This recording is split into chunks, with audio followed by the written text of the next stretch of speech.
Hello, everyone. I'm glad to see you all today here at the Wolf Summit, the multinational hybrid conference this time. It runs today and tomorrow, and I'm sure it's been amazing so far for all of you, and you're probably awaiting the next day, which I'm sure, again, will be very exciting. I hope you're all dressed up, although, it's like hybrid. Some of you are maybe there, and most of us are using it virtually. But I hope you dressed up for the occasion. You're all smiling, geared up, and ready to make this the best event for yourself. Well, we are still in Corona time. Everything has gone crazy. Number of unemployed, numbers of infected people. We are now nearing 35 million worldwide. Of the over 1 million people are dead, sadly. And some of us already in the beginning of second wave or about to get in second wave, and all this is freaking depressing. Let's say the honest truth. It's really depressing. It affects us on a daily basis on everything that we do. No doubt that we know now that Corona is the big equalizer. Well, at least it was I would say, the first wave, around February, March, even April. It seems that it doesn't really matter who you are exactly, if you're rich or poor, if you're driving, I don't know, a Ferrari or a Fiat Panda. It doesn't really matter because we were all the same. We were all under lockdown. And the fact that you're wealthy or not, or clever or not, didn't do much for you. Well, I think now things are really changing. So Corona is a big catastrophe. It's an enormous crisis, but it holds inside also some opportunities that I would like to discuss it with you today. For sure, we can see up front and tell that healthcare, telemedicine, everything done remote is now taking over our lives because this is the new normality. Okay, this is not the day after, but it's the new normality. We now use endless applications. It says where you are, you've been next to someone infected. All of a sudden, our privacy has really, really changed. I'm talking to you from my living room. Probably now you will hear the sound of my kids and my dog. And, when you do meetings right now or webinars, well, the whole family is around you. And this is how it is. Well, in my home on a daily basis, we have 3 kids, my wife and myself, and you can be sure that morning comes, everyone rushes to his room, opens his Zoom, and he gets on with his activity. Well, things are now very different, and it seems that most of it is here still to stay. We see that robots or robotics is now really shifting gear and taking over. Again, everything done remotely. Drones are bringing things to us. We are now more accustomed to actually deal with the idea that for some time looks like a science fiction. Now it's around us. We see the digital. Well, the digital has flown light years away, light years. Everything that we used to do, let's say, physically in a way, is now non-relevant anymore. And as much as we missed it, we really wanted to feel, to touch again, to feel physical again. I think we are now getting used to the fact that it will take a long time for this to change. And maybe just because of this period of time, as it gets longer, the more we get ourselves accustomed to the way that we live right now. Well, we learn to work from home. For some of us, it's been reality maybe before time. But for most of us, it was new normality. Now I think it's more of a normality. We study from home.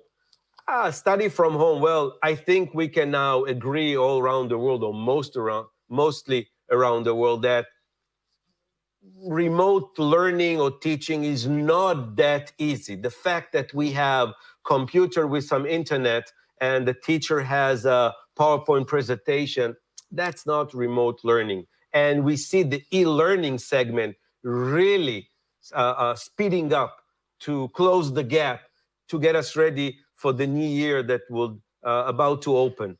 For sure, this will be the way to go. I know in some countries it's already official. Universities will not open. Schools are not open. Israel right now is on a big lockdown that will last at least a month. So we know that this is here to stay, or in a way affect us enough to leave a mark for I don't know, centuries maybe ahead. We learn to do meetings from home. We do birthdays. We do weddings. We do our exercise.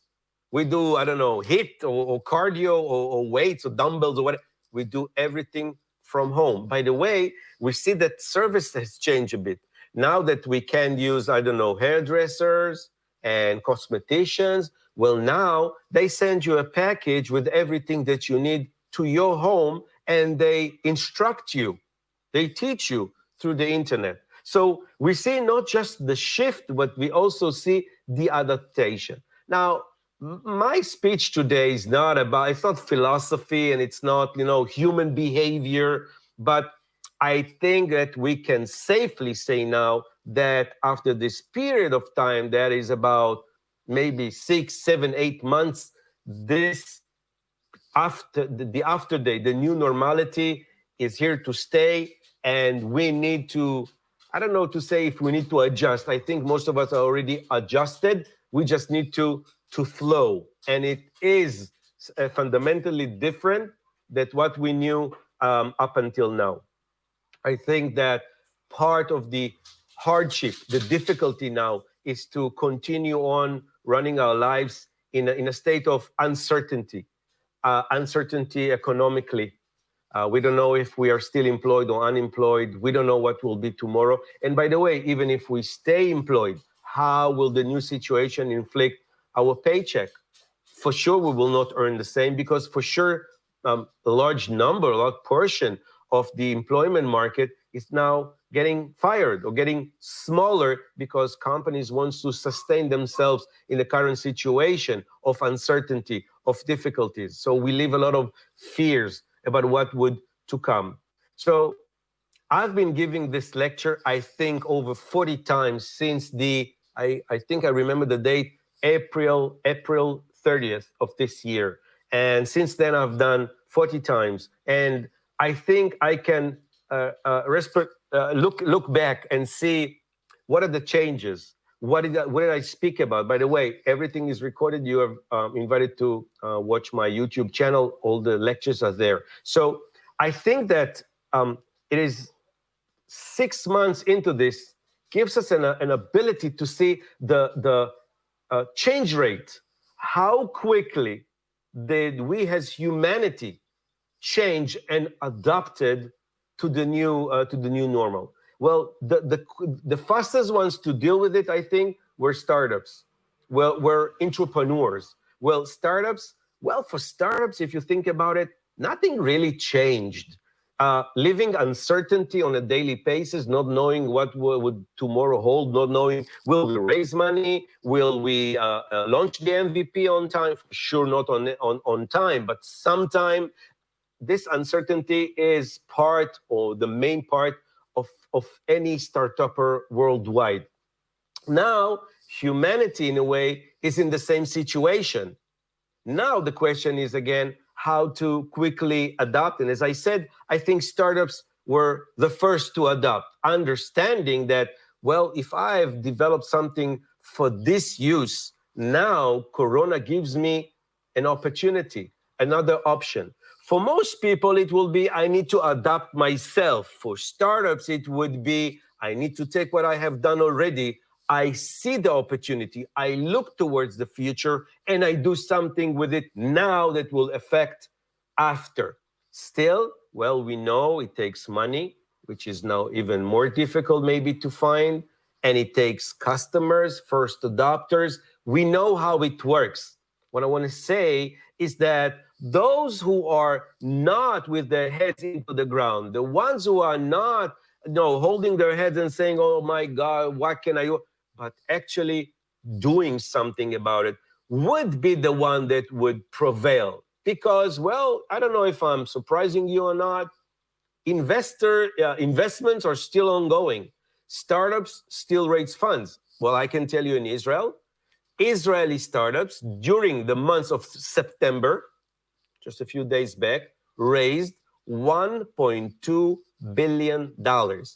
This is money coming from the world and Israel into our ecosystem. So I can tell you for sure, startups keep on going. Funds are still being raised because they are out there. People did not become poor overnight. Funds, VCs that raised money before Corona have the money in the bank. Investors, some of them, see, although there is uncertainty, still a lot of opportunity to invest. All this comes into the startup saying, how do I reach this money? How do I behave? What do I need to do right now in order to reach this money, to be able to deliver? I think that one of the big things that startups need to understand that, well, when people say startups, they think technology, where they should think people, because you guys, the startup people, the founders, you are this force that has this ability to continue on developing in times of hardship. You do see a future where others see nothing. Again, just because this was your day-to-day. For you, nothing really changed too much. I'm here to support and say money is definitely out there, okay? Nothing have changed. Yes, maybe doing sales now became a little bit more difficult, okay? So if you are into the travel tech cluster, well, what can I say? It is difficult. Of course, there are no flights, hotels are shut, parks are shut, restaurants and all that.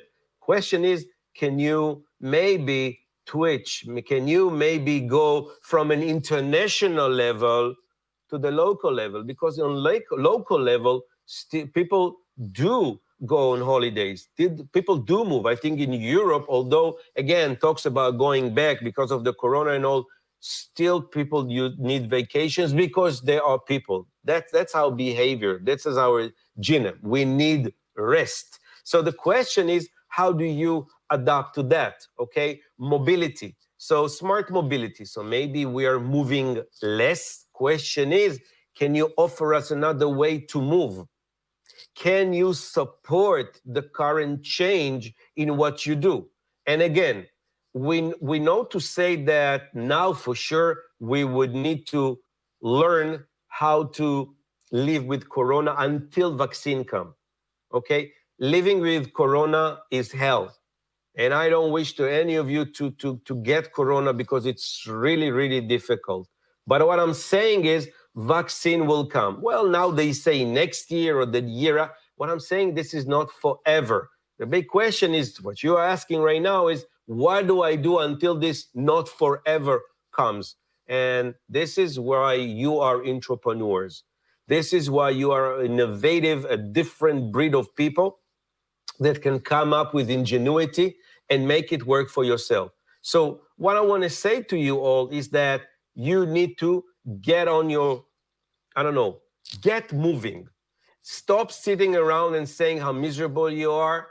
Get yourself a plan, get yourself a program, and start moving quick, because by now people are already from left and right ahead of you. They are competing with you, okay? So remain optimistic. Dare. This is your time to dare even more, try new things, and adapt yourself to the current situation.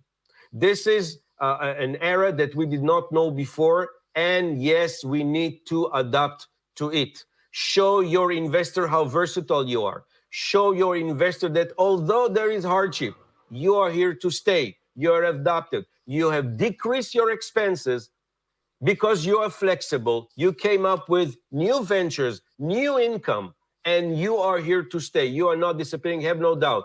Those startups of you that will pass this hard time will be here to stay, no doubt. I think that if you can also keep your customer little, maybe less, lesser of payment, but still stick to them will help you. Get yourself new strategy, deal a lot with marketing and PR, show that you are here to stay, okay? And again, adopt. I wish you all great success, first of all, in the Wolf Summit and ahead, moving on. I hope to see you soon again. Thank you so much for your time. Bye. Shalom.